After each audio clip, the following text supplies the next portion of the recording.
காலேபின் குமாரர்.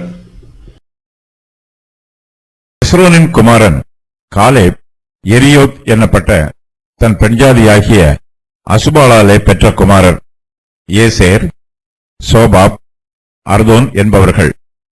அசுபாள் சென்று போனபின் காலேப் எப்ராத்தை விவாகம் பண்ணினான். இவள் அவனுக்கு ஊரை பெற்றாள்.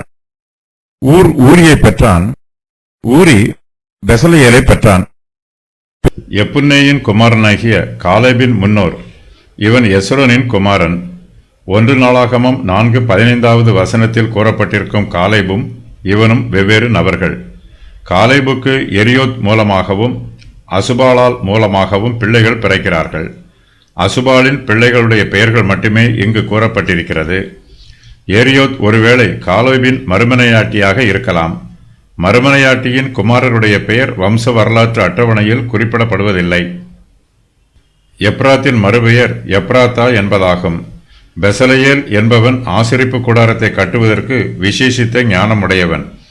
1 நாளாகமம் 2:18 கூறப்பட்டிருக்கும் காலேபும் எப்புன்னேயின் குமாரனாகிய காலேபும் ஒரே நபர் அல்ல, வெவ்வேறு நபர்கள்.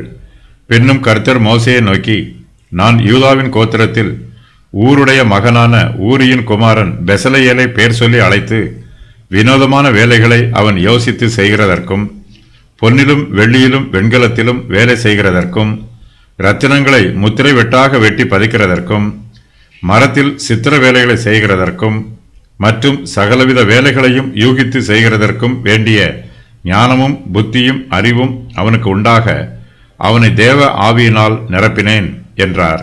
யாத்திராகமம் 31:1-5